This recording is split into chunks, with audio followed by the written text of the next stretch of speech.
하나님의 말씀은 구약 성경 룻기서 2장 1절부터 16절까지입니다. 구약 성경 402쪽 또는 403쪽 룻기서 2장 1절부터 16절까지를 교독하여서 말씀을 읽겠습니다. 나오미의 남편 엘리멜렉의 친족으로 유력한 자가 있으니 그의 이름은 보아스더라. 모압 여인 룻이 나오미에게 이르되 원하건대 내가 밭으로 가서 내가 누구에게 은혜를 입으면 그를 따라서 이삭을 죽겠나이다 하니 나오미가 그에게 이르되 내 따라 갈지어다 하니 룻이 가서 베는 자를 따라 밭에서 이삭을 줍는데 우연히 엘리멜렉의 친족 보아스에게 속한 밭에 이르렀더라.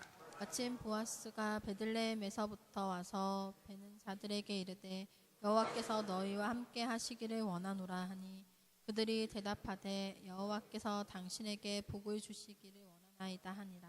보아스가 베는 자들을 거느린 사환에게 이르되 이는 누구의 소녀냐 하니 베는 자를 거느린 사환이 대답하여 이르되 이는 나오미와 함께 모압 지방에서 돌아온 모압 소녀인데 그의 말이 나로 베는 자를 따라 단 사이에서 이삭을 죽게 하소서 하였고 아침부터 와서는 잠시 집에서 쉰 후에 지금까지 계속하는 중이니이다.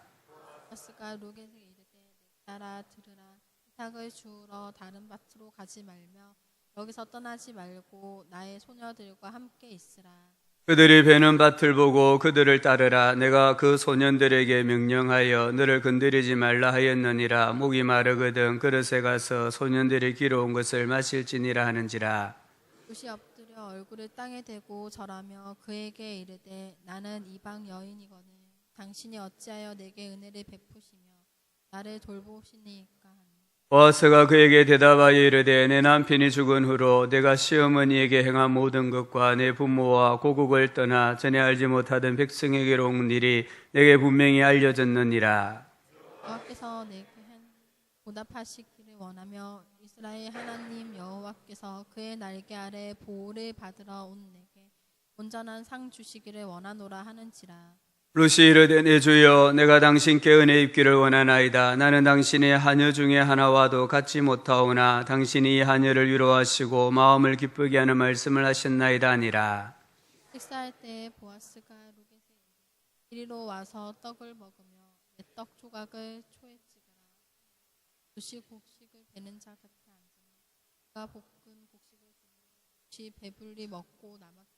룻이 이삭을 주우러 일어날 때에 보아스가 자기 소년들에게 명령하여 이르되 그에게 곡식 단사에서 줍게 하고 책망하지 말며 또 그를 위하여 곡식 다밭에서 조금씩 뽑아 버려서 그에게 죽게 하고 꾸짖지 말라 하니라. 날씨가 가장 추운 것 같습니다. 추운데 또 무릎 쓰시고 교회를 오셔서 예배드리게 된 것에 대해서 감사드립니다.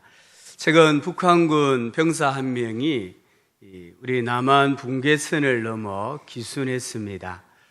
북한군의 총격 세례를 받으면서 거의 시체가 되어 이 군사 붕괴선을 넘었어요. 즉시 아주대학 병원으로 옮겨졌고 이국종 교수팀에 의해서 수차례 수술을 받아 생명을 건졌습니다. 왜일까요? 거의 시체가 되어서 우리 군사 붕괴선을 넘어온 이 병사를 왜 이렇게 우리나라 최고 외과팀이 붙어가지고 여러 차례 수술을 통해 살려냈을까요? 대한민국에 기순했기 때문입니다. 이 병사가 의식을 회복하고 나서 의료진에게 첫 번째 한 말이 무엇이냐면요, 초코파이를 먹고 싶다고 했대요. 이 말을 들은 오리온에서 이 병사에게 평생의 무료로 먹을 수 있는 초코파이를 제공을 하겠다고 했습니다. 왜 그렇습니까? 왜 이 사람에게 평생 오리온에서 초코파이를 무료로 제공을 해야 할까요? 이 병사가 대한민국에 기순했기 때문입니다. 북한의 병사가 무료로 치료를 받고 무료로 초코파이를 평생 먹을 수 있게 된 것은 단 한 가지 이유입니다. 대한민국에 기순했기 때문입니다. 목숨을 걸고 군사 붕괴선을 넘은 기순의 대가가 뭐냐? 생명의 풍성함이었다는 것을 우리에게 가르쳐 줍니다. 룻기서는 어떤 의미에서 기순 이야기입니다. 하나님의 나라, 하나님의 품에 완전히 돌아가는 이야기가 룻기서예요. 오늘 12절 말씀을 보시기 바랍니다.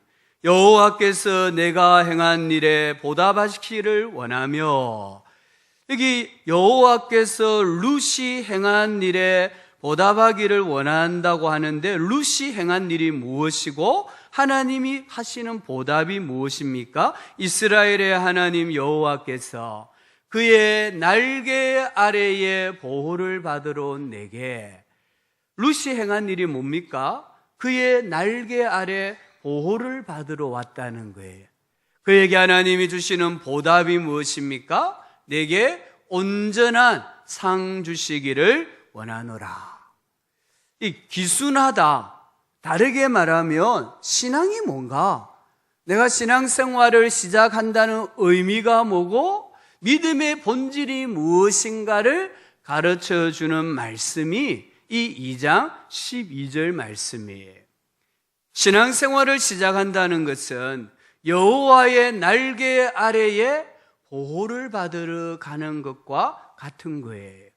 주님의 날개 품에 들어가면 주님이 주시는 복이 있는데, 그 복을 가리켜 온전한 상이다라고 표현을 합니다.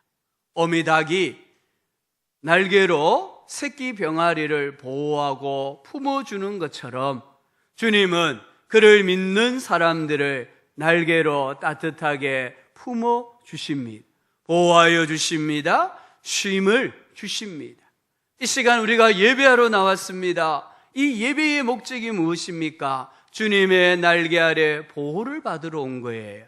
우리 모든 예배자들에게 하나님의 보호와 위로와 하나님의 복이 넘치시기를 주님의 이름으로 축복합니다. 이 룻기서의 역사적인 배경은 사사시대라고 했습니다. 여호수아가 죽은 BC 1390년부터 사울이 왕으로 등극하는 BC 1050년까지 약 340 또는 50년 이 이스라엘의 역사를 사사시대라고 이야기해요. 이 시대에는 사람들이 자기 소견에 옳은 대로 살았다고 했습니다. 그러면 자기 소견에 옳은 대로 산다는 게 무슨 말입니까? 시편 14편 1절을 보니까 어리석은 자는 그의 마음에 이르기를 하나님이 없다 하는도다. 그들은 부패하고 그 행실이 가증하니 선을 행하는 자가 하나도 없다 했습니다. 이 자기 소견에 옳다고 생각하며 살아가는 사람은 마음에 이르기를 하나님이 안 계신다, 하나님이 보시지 않는다, 이렇게 생각한다는 거예요. 그러면 그들의 삶은 어떻게 됩니까? 부패합니다. 행실이 가증합니다. 선을 행하는 자가 하나도 없어요. 룻기는 모든 사람이 자기 생각대로 부패하고 악하게 행동하고 선을 행하는 자가 없던 그 시대에 하나님 중심, 하나님의 계명을 따라 살았던 사람들의 이야기를 보여주는 거예요. 하나님께서 당신의 뜻을 성취하시는데 어떤 사람을 들어서셨는가를 우리에게 보여주는 이야기예요. 오늘 우리가 가져야 될 이 인식이 참 중요해요. 시대가 아무래도 이 시대가 아무리 부패하고 타락해도 하나님이 쓰시는 사람들이 있다는 인식을 가져야 돼요. 엘리야 시대에 하나님께서는 바알에게 무릎 꿇지 아니한 7,000명을 남겨두셨다고 했어요. 엘리야는 자기 혼자 바알에게 무릎 꿇지 아니하고 즉 우상 숭배하지 아니하고 오직 하나님만 드러내는 삶을 사는 줄 알았어요. 그래서 어려움이 왔을 때에, 사역의 실패가 찾아왔을 때에 하나님께 원망하잖아요. 그때 하나님 뭐라고 말씀하십니까? 아니야, 너 외에도 바알에게 무릎 꿇지 아니한 7,000명을 내가 숨겨두었다라고 하셨잖아요. 우리 예수님께서 탄생하실 그때에 지금 이 성탄 시즌인데요, 이 성탄 시즌에는 정말 시대가 어두웠어요. 400년 동안 하나님의 말씀이 들려지지 않았어요. 그 시대를 영적으로 암흑기라고 해요. 하지만 하나님께서 그 영적 암흑기를 뚫고 이 땅에 오시는데 들어서셨던 사람들이 있다는 거예요. 누가복음 1장에서 사가랴와 엘리사벳 부부였습니다. 이들은 하나님 앞에 의인이었습니다. 이들은 하나님의 계명을 지킴에 있어서 험이 없었습니다. 치우치지 않았습니다. 그 당시에 제사장이 몇 명이었을까요? 2만 명 정도였어요. 성전에서 하나님의 제사를 집례하고 백성들을 섬기는 제사장의 수가 2만 명이었어요. 이 2만 명 중에 의인, 험이 없는 제사장, 고난이 없는 사람, 기도 제목이 없는 사람이 사가랴 혼자뿐이었을까요? 아닙니다. 많이 있었습니다. 그럼에도 하나님께서는 사가랴, 엘리사벳 이 부부를 들어 쓰신 거예요. 갈릴리 나사렛 다윗의 동리에 다윗의 자손이 요셉 혼자였겠습니까? 여기 동리란 말은 집성촌을 말하거든요. 다윗의 후손들이 집단을 이루고 살아가는 마을이에요. 그 마을에 요셉만 아니라 다윗의 후손들이 많이 있었습니다. 처녀가 마리아 혼자였겠습니까? 아닙니다. 많았을 거예요. 하지만 하나님은 이 땅에 당신이 오시는데 도구로 서신 사람은 요셉과 마리아라는 거예요. 이 시대가 아무리 암울해도 하나님의 구원의 역사는 지금도 계속되고 있습니다. 하나님은 여전히 사람들을 들어서 이 어두운 시대에 당신의 구원의 역사를 이루어가고 계십니다. 그러면 우리가요, 어렵다고, 좀 인생이 힘들다고 될 대로 되라 이렇게 생각하면 안 된다는 거예요. 다들 저렇게 사는데 전부 다 세상의 시류를 따라 살아가는데 나라고 별 수가 있나? 내가 별종이 되어서 무엇 하겠는가? 세상을 따라 살자 이렇게 생각하면 안 된다는 거예요. 하나님을 믿는 사람은. 빛은요, 어둠이 짙을 때에 가장 환하게 빛나요. 하나님께서 이 어두운 시대에 나를 들어 쓰실 수 있는 믿음의 사람, 경건한 사람, 하나님의 계명을 따라 살아가는 사람들이 되실 수 있기를 주님의 이름으로 축복합니다. 루카서 1장에서 죽으면 죽으리라, 이 신앙이 얼마나 중요한가를 함께 묵상을 했어요. 죽어야 할 자리에서 죽지 못한 엘리멜렉, 살고자 모압 땅으로 이민을 갔던 엘리멜렉은 거기에서 죽었습니다. 이 아비의 영향으로 말미암아 두 아들이 모압 땅에서 죽었습니다. 반면에 죽으면 죽으리라, 죽음을 각오하고 다시 베들레헴으로 돌아왔던 나오미와 룻은 죽지 않았어요. 죽음을 각오하고 돌아왔는데 하나님께서는 이 나오미와 룻을 다시 살려주셨습니다. 그래서 이 룻기 2장의 주제는 당신은 죽어요, 그런데 안 죽어요 입니다. 안희숙 여사가 썼던 책 제목과 같은 거예요. 당신은 죽어요, 그런데 안 죽어요. 하나님은 당신에게 돌아온 룻에게 사랑과 은혜와 복을 베풀어 주셨습니다. 오늘 우리는 이 말씀을 통해서요, 이 암울한 시대에, 타락하고 범죄한 이 시대에 우리 성도들이 회복해야 될 신앙이 있다고 하면 하나님의 섭리를 믿는 신앙입니다. 나오미가 고난을 겪으면서 깨달은 신앙이 바로 이 하나님의 섭리 신앙이었어요. 내 인생의 흉년이 닥친 거, 또 풍년을 만난 거, 가족의 죽음도, 내 인생의 비참함도 모두를 하나님의 섭리로 해석을 하기 시작했습니다. 그 결과 자신을 괴롭히고 있었던 썬뿌리가 마음에서 뽑혀진 거예요. 이 썬뿌리가 하나님을 바라보지 못하게 만들었는데, 하나님의 은혜를 받지 못하게 만들었는데, 하나님의 관점에서 내 인생의 근 10년 상간에 일어났던 모든 일들을 다시 재해석을 하다 보니까 마음의 선뿌리가 녹아져 뽑혔다는 거예요. 섭리신앙의 중요성을 보여주는 인물이 요셉입니다.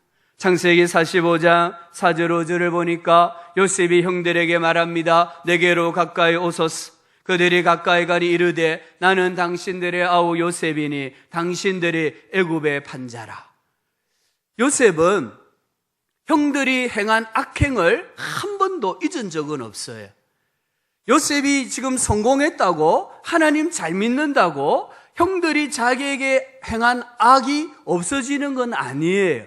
자기를 애굽 땅에 판 사람들은 형들이에요. 그래서 당신들이 애굽의 판자라고 분명히 말을 해요. 그런데요, 당신들이 나를 이곳에 팔았다고 해서 근심하지 마소서, 한탄하지 마소서. 하나님이 생명을 구원하시려고 나를 당신들보다 먼저 보내셨나이다.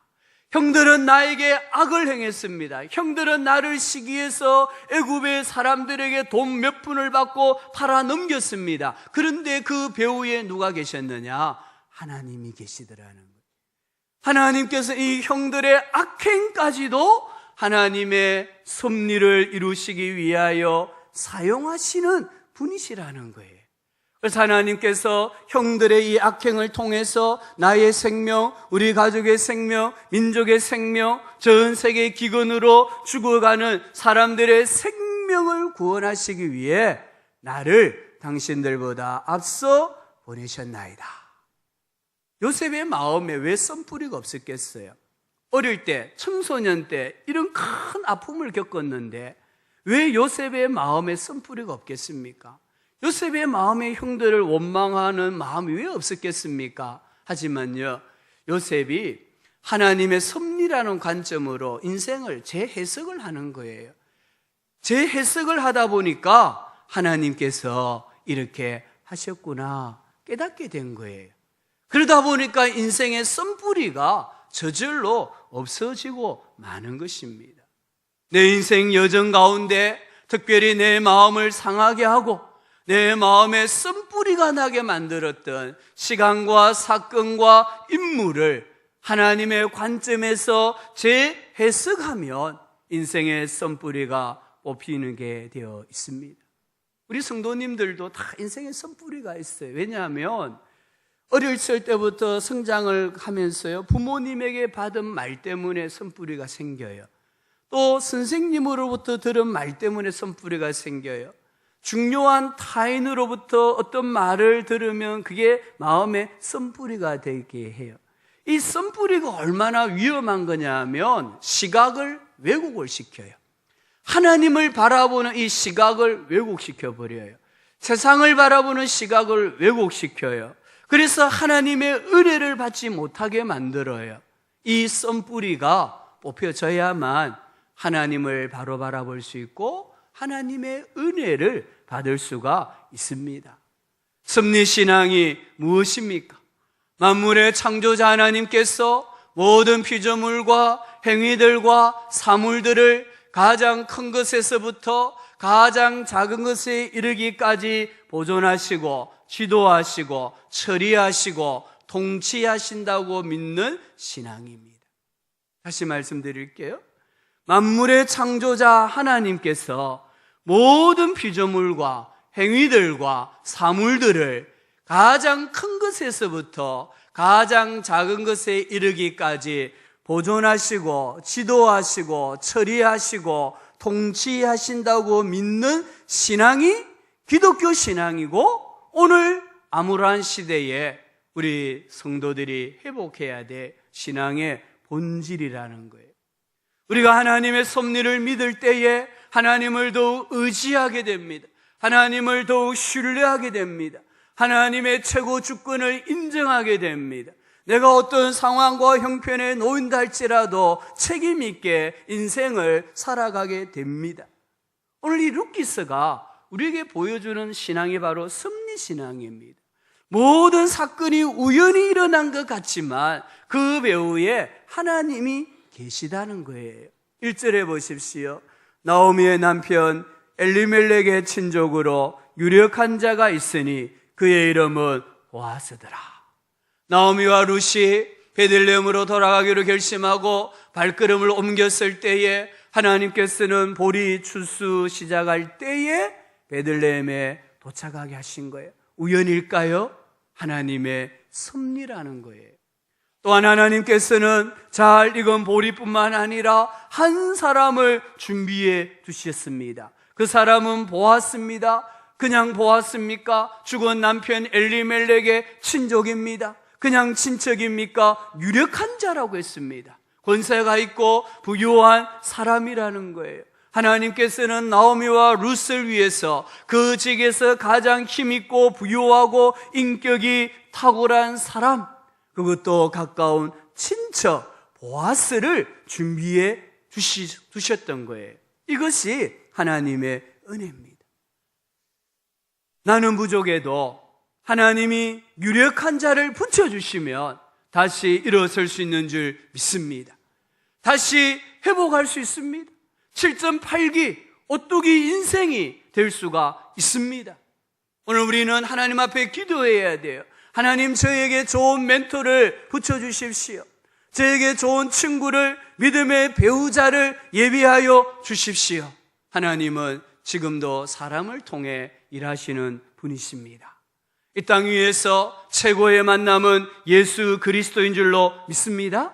우리 인생에 아무리 비참하고 비천하다 할지라도 예수 그리스도를 만나면 인생이 달라집니다. 운명이 달라집니다. 내가 죽어서 어디에서 영원히 살 것인가가 결정이 됩니다. 죽은 이 북한의 병사가 시체와 같은 상태로 남한 군사 붕괴선을 넘었어요. 그는 살았습니다. 초코파이를 평생 무료로 먹게 되었습니다. 대한민국을 만났기 때문입니다. 오늘 우리 인생이 예수 그리스도를 만날 때에 절망에서 소망으로, 사망에서 생명으로, 무능에서 능력으로, 불평에서 감사함으로 바뀌어지는 줄 믿습니다. 왜 그렇습니까? 예수님은 가장 유력한 자이시기 때문입니다. 예수님은 이 땅에 하늘의 모든 권세를 가지신 분이세요. 예수님은 사망의 권세를 깨뜨리신 분이세요. 그 예수님께서 죽기까지 우리를 사랑해 주시는 분이십니다. 베드로와 요한, 그들이 사도행전 3장을 보니까 성전에 기도하러 올라갑니다. 기도하러 올라가다가 성전 미문에 앉아서 날마다 구걸하는, 나면서부터 안전뱅이 된 사람을 보게 돼요. 그러자 극률한 마음이 생겼어요. 그러자 베드로가 뭐라고 말합니까? 은과 금은 내게 없거니와 내게 있는 나사렛 예수 그리스도의 이름으로 명하노니 일어나 걸어라. 베드로가 이런 사람이 아니었잖아요. 베드로는요, 예수님을 믿는 것을 부끄러워했어요. 그래서 저주하면서까지 부인했던 사람이 베드로예요. 근데 이 베드로 입에서 내게 있는 나사렛 예수 그리스도로 명하노니 일어나 걸어라. 그리고 자기 손을 내밀어 그 환자의 손을 잡아 일으켜 세우니 이 사람이 일어나 걷고 뛰고 하나님을 찬미했다고 했습니다. 어떻게 이런 일이 일어날 수 있었을까요? 부활하신 예수 그리스도를 만났기 때문입니다. 예수 그리스도를 만나면 이런 축복의 역사가 일어나는 줄 믿습니다. 오늘 우리 예배하러 오신 교우님들, 유력한 자 예수 그리스도를 만나는 축복이 있기를 주님의 이름으로 축원합니다. 룻은 시어머니 허락을 받아서 이삭을 주우러 나갔어요. 그런데 3절을 보니까 룻이 우연히 엘리멜렉의 친족 보아스에게 속한 밭에 이르렀더라. 아니, 우연이라는 단어가 성경에 나와요. 우리는 우연히 이 단어 좀 비성경적인 단어잖아요. 재수, 운이 좋다, 대박이다, 이런 거 똑같은 단어거든요. 사람들은 우연히 직장에 들어가고 우연히 남녀가 만나서 사랑하고 결혼한다고 생각해요. 우연히 이 세상이 생겼다고 생각해요. 그리고 자기 자신은 우연히 태어났다라고 생각해요. 그런데 오늘 이 루키스에서 말하는 우연은 우연과 같은, 우연처럼 보이지만 필연적인 만남을 의미합니다. 히브리어로 우연히, 이 단어는 두 단어가 합쳐진 단어예요. 두 단어의 뜻은 동일하게 만나다, 일어난다라는 뜻입니다. 그래서 오늘 4절에 보면 우연히 엘리멜렉의 친족 보아스의 밭에 이르렀는데 4절에 마침 보아스가 베들레헴으로부터 왔어. 마침 하나님께서 이 보아스를 룻과 만나게 하기 위해서 룻의 발걸음을 이 보아스 밭에 이르게 하셨다는 거예요. 룻은 우연처럼 느껴지잖아요. 그런데 그 배후에 누가 계셨다고요? 하나님이 계신 거예요. 그래서 4절 이하에 계속 읽어보면 보아스는 일꾼들에게 인사합니다. 사환에게 룻을 가리키면서 이는 누구의 소녀냐고 물었습니다. 지금 엘리멜렉 이 보아스의 밭에는 사환 한 명 있는 거 아닙니다. 사환이 많이 있습니다. 그리고 그 사환들 뒤를 따라가면서 나다를 줍고 있는 이방 여인들이 룻만 아니라 많이 있습니다. 그리고 가부들이 있습니다. 가난한 자들이 그 밭에 많이 있습니다. 그런데 보아스의 눈에 누가 들어왔다고요? 룻이 들어온 거예요. 그리고 이는 누구의 소녀냐? 그러자 사환이 이방 여인, 모압 여인 룻이라고 이야기를 합니다. 룻이 보아스 밭에 들어간 것도, 보아스의 눈에 든 것도, 사환이 룻의 사정을 알고 있었던 것도, 룻을 주목하고 있었던 것도 다 우연이 아니라 우연과 같은 하나님의 필연적인 만남이었다는 거예요. 우리가 믿음의 눈으로 내 인생을 다시 돌아보면 우연과 같은 수많은 사건이 있었지만 그것은 우연이 아니라 하나님의 섭리였다라고 고백할 수 있습니다. 우리 인생에 우연은 없습니다. 내 인생의 시간과 장소에 등장하는 인물이나 사건은 우연한 것 같지만 그 배후에는 나를 인도하시는 하나님의 섭리였다라는 것을 고백해야 합니다. 그래서 우리 성도는요, 정말 자기 일에 최선을 다해야 돼요. 내가 주인공이 아니라 할지라도, 내가 단역 배우라 할지라도 하나님의 섭리를 믿는 사람은 최선을 다해서 살아가야 합니다. 내가 지금 이 시대에 사는 것 우연일까요? 내가 지금 대한민국에 사는 것 우연일까요? 그것도 이 남쪽 부산에 사는 게 우연일까요? 부산 가운데서도 외진 곳 용호동에 사는 게 우연일까요? 용호동에 60, 70개 교회가 있는데 용호남교회에서 신앙생활하는 것이 우연일까요? 우연이라고 생각한다면 우리 인생에는요, 불평, 불만밖에 없어요. 갈등을 해야 돼요. 은혜를 못 받아요. 하나님의 섭리라고 생각하면 감사하게 되어 있습니다. 충성하게 되어 있습니다. 하나님의 은혜를 계속하여 받게 되어 있습니다. 우연이라고 생각하면 내가 왜 하필 이 배우자를 만나서 이 고생을 하는가?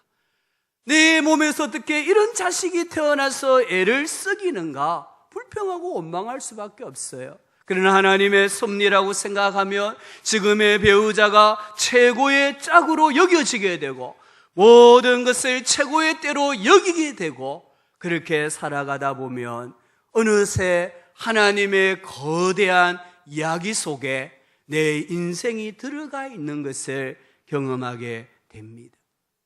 우리가 이 하나님의 섭리신앙을 믿으면요, 삶의 태도가 달라져요.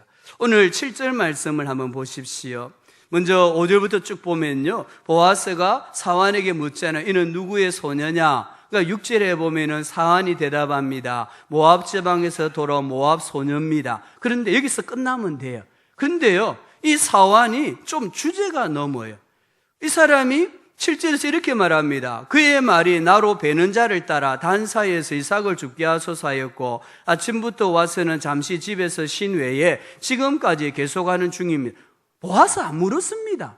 그런데 이 사환이 그냥 자기가 이야기를 하는 거예요. 주제넘게 주인에게 이야기를 하는 거예요. 왜 그럴까요? 왜 이 사환이 룻에 대해서 주인이 묻지도 않았는데 이 룻에 대해서 자랑을 하고 칭찬을 할까요?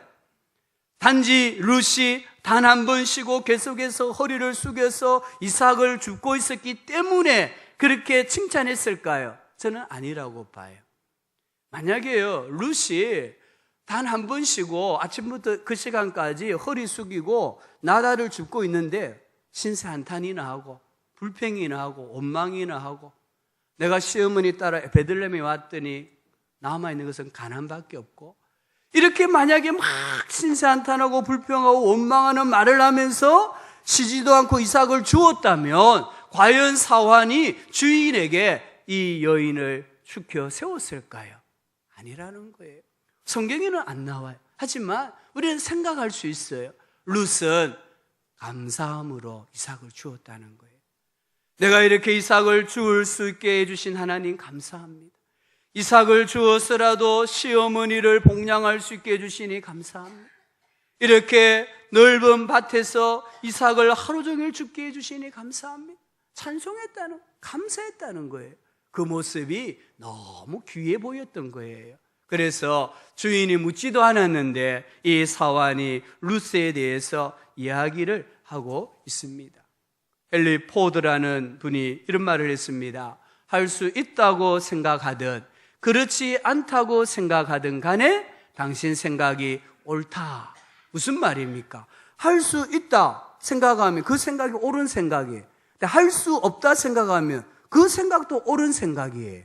내가 어떤 생각을 가지느냐가 내 인생을 결정을 짓는 거예요. 생각대로, 말시대로 인생이 형성이 되는 거예요. 나는 불평이 많고 맨날 불만하고 남 탓만하고 감사하지 못하고 있다면 사용하고 있는 단어를 바꾸시기 바랍니다. 쓰는 단어를 바꾸시기 바랍니다. 그러면 태도가 바뀝니다. 삶이 바뀝니다. 하나님의 섭리를 믿는 사람들은요, 신세한탄하지 않습니다. 불평하지 않습니다. 왜냐하면 하나님께서 합력하여 선을 이루시는 분인 줄로 믿기 때문입니다. 우리 성도님들 믿음으로 감사하십시오. 믿음으로 기뻐하십시오. 믿음으로 기도하십시오. 상상하지 못하는 하나님의 복이 우리를 기다리고 있습니다. 오늘 이 말씀에 하나님께로 기순한 자에게 주시는 상이 무엇입니까? 한마디로 은혜라고 표현합니다. 10절에 보니까 룻이 이르되 나는 이방 여인이거늘 당신이 어찌하여 내게 은혜를 베푸시며 나를 돌보시나이까? 이 은혜는 세상적인 말이 아니에요. 세상은 자격을 따지잖아요. 사람들을 세울 때 저 사람이 자격이 있느냐고 막 따지잖아요. 부부가 싸움할 때도 자격 따져요. 당신이 내게 그런 말할 자격이 있느냐? 며느리가 시어머니에게 대들 때도, 시어머니가 며느리에게 책망할 때도 자격을 말을 해요. 부모도 자식이 책망할 때 자격을 말해요. 자식도 부모에게 원망할 때 자격을 말해요. 세상은요, 자격증 시대예요. 그런데 하나님은 자격을 따지지 않는다는 거예요. 하나님은 아무런 자격을 안 따져요. 그것을 가리켜서 하나님의 은혜다라고 말하는 거예요.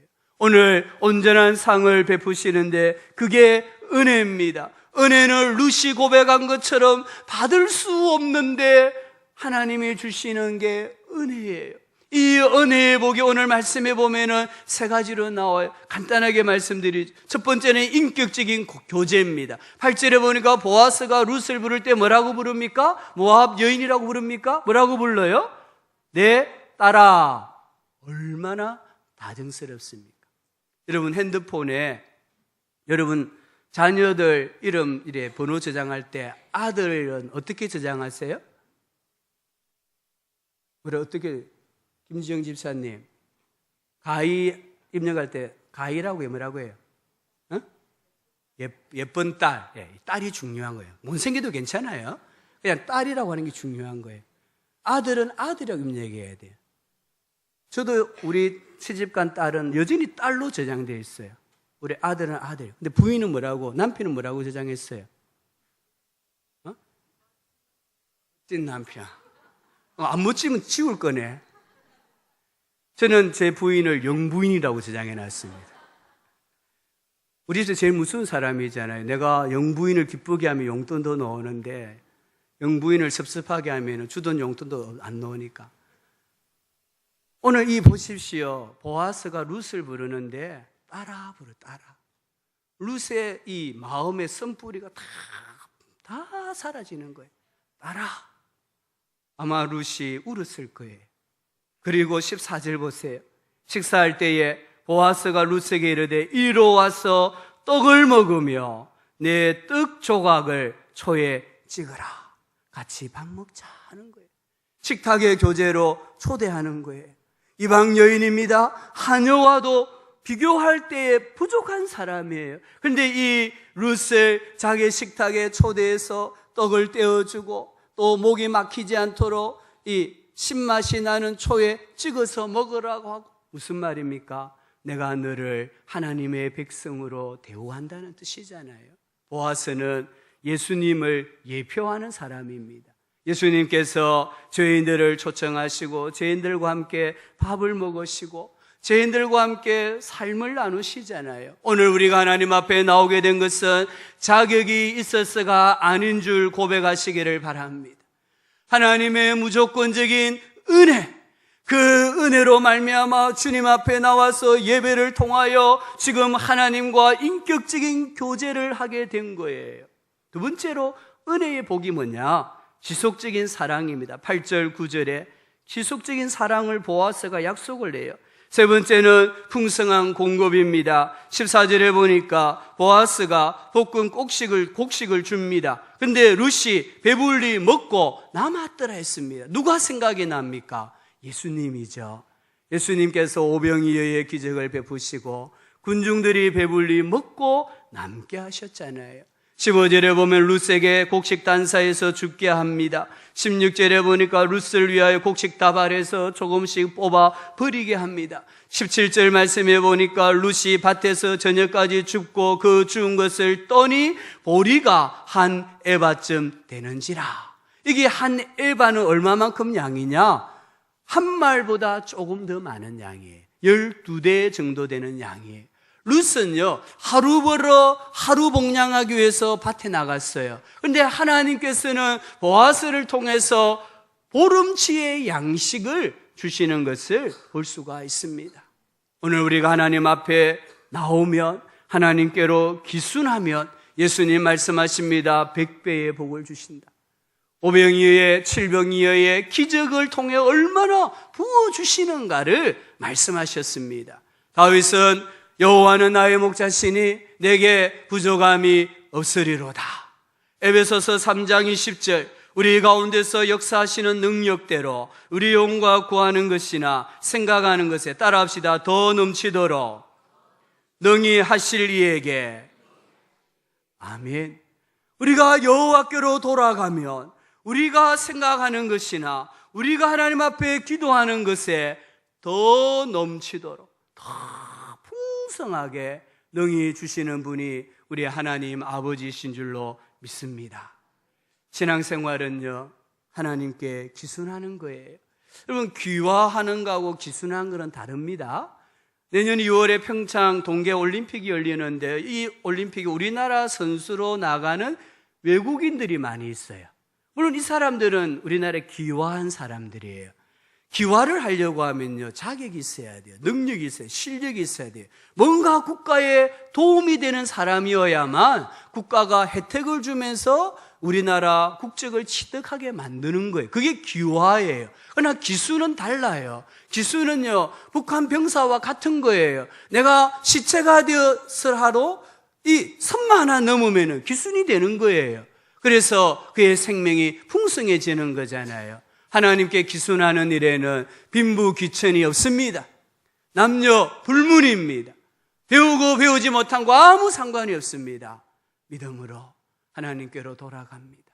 주님의 그 날개 품이 고립고 좋아서 돌아갑니다. 이 한마디만 하면 기순이 되는 거예요. 기순하면 13절 보십시오. 당신이 이 하늘을 위로하시고 마음을 기쁘게 하는 말씀을 하셨나이다. 얼마나 이 말씀이 은혜롭습니까? 하나님께서 내 인생을 위로해 주시는 거예요.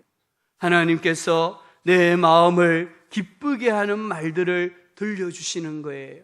하나님께서 룻에게 베푸셨던 은혜를 베풀어 주시는 거예요. 인생길 험하고 마음 지쳐 살아갈 용기가 없어질 때에 예수님 품으로 나오시기를 바랍니다. 평생의 모든 꿈이 허물어지고 세상의 친구들 다 떠날 때에 어둠에 앉아서 울지만 마시고요, 예수님 품으로 나오시기를 바랍니다. 예수님께서 우리를 품어주시고요, 우리의 삶에 안식을 주시고 우리의 삶을 다시 치료해 주시고 우리의 삶을 다시 회복시켜 주시는 줄 믿습니다. 하나님 아버지, 오늘 이 룻을 통하여서 우리의 신앙의 결단이 얼마나 중요하고 하나님의 섭리신앙이 얼마나 중요한가를 다시 깨닫게 하여 주시니 너무나 감사합니다. 우리 모든 성도님들이 정말 절망할 수밖에 없을 때에 여호와의 날개 아래에 보호를 받으러 기순하게 하여 주시옵소서. 그래야 룻에게 베푸셨던 그 큰 은혜의 복을 우리 모두에게도 허락하여 주시옵소서. 예수님의 이름으로 기도합니다. 아멘. 오늘 헌금송은 우리 김성은 자매가 하나님 앞에 찬양을 드리면서 하나님 앞에